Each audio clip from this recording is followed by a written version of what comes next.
নিশ্চয়ই ভালো আছো। আজকে অন্যদিন রান্না দিয়ে দেখাই, ভাতটা লাস্টে বসাই। আজকে আমার সব উল্টো হয়ে গেছে, কারণ লাউ কাটতে গিয়ে দেখি লাউয়ের ভেতরটা দাম নিল 20 টাকা। কিন্তু আমাদের অভাবে বলবো না, মানে যে কোনো জিনিস পয়সা দিয়ে জিনিস কিনে আনতে ধরে ফেলতে কত, কিন্তু আমাকে তো ব্যাগ বয়ে টেনে আনতে হয়েছে। কাকে দোষারোপ করব?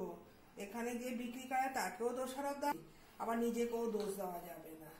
যাই হোক, কি আর করব, কেটে কুটে ভেবেছিলাম লাউ দিয়ে বড়ি দিয়ে মাখো মাখো তরকারি, কেটে ফেলে অবশিষ্ট এতটুক লাউ পাওয়া গেছে।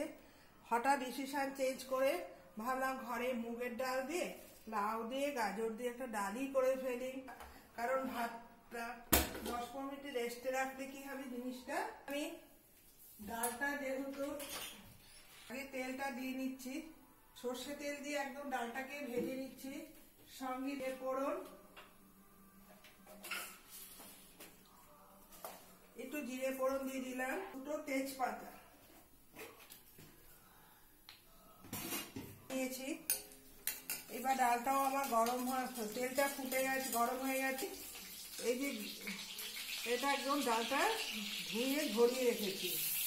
এর মধ্যে নুনটা একবার, আদা পেস্ট করা, একটু করছি। লাউ আর গাজরটা এর মধ্যে দিয়ে দিলাম, দেওয়া হয়ে গেছে। এইবার একটু সামান্য জল দিয়ে দিচ্ছি। এটা হচ্ছে লাউ দিয়ে ডাল মাখাবো। এটা কড়াইয়ের মধ্যে বসিয়ে দিচ্ছি। এখানে আমি একটু তিল, জিরে আর কসুরি মেথি দিয়ে আজকে ডিমের কারি হবে।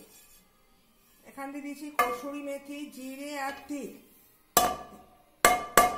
এখানে আমি ডিমটা বসিয়ে দিলাম, সর্ষে তেলটা দিয়ে দিচ্ছি।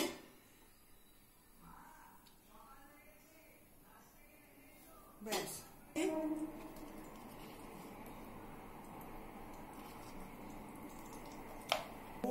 হলুদটা দিয়ে দিচ্ছি, নুনটাও দিয়ে দিচ্ছি একবারে, পরে আর দিতে হবে না।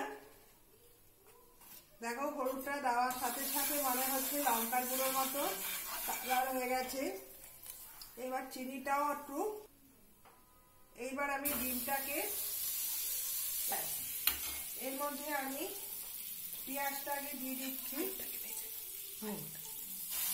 পেঁয়াজ, আদা, রসুন পেস্ট আছে, এটাও, আলুটাও এর মধ্যে ডিমটা ভাজা হয়ে যাচ্ছে। এখানে আমি এটাকে একটু পেস্ট করে নিই। এখানে দিচ্ছি কসুরি মেথি, জিরে, এটা ভাজা জিরে, এটা একটু ভেজে নিলে বেশি টেস্ট লাগে। আমার একটু জিরে, কসুরি মেথি, এটা জিরের বদলে তোমরা মৌরিও দিতে পারো।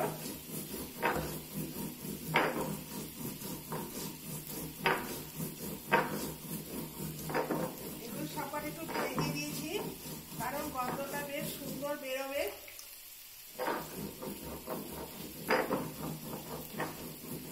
মিহি পেস্ট করে নিচ্ছি।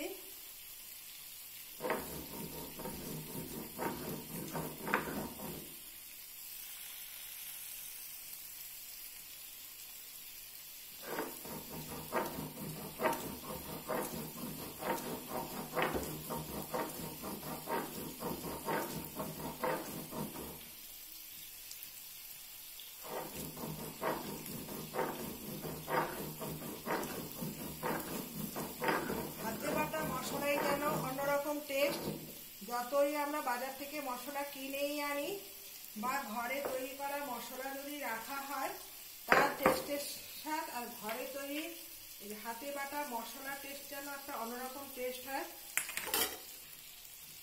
ব্যাস হয়ে গেল, পেস্ট করা হয়ে গেছে। এখানে আমার নুন, চিনি, হলুদ সবই দেওয়া হয়েছে। এটা একদম মাখো মাখো হবে। আর ডালটাও বেশ সুন্দর ফুটে এসেছে, লাউ ডালটা। আর এটা আমি এই মশলা পেস্টটা এর মধ্যে দিয়ে দিচ্ছি।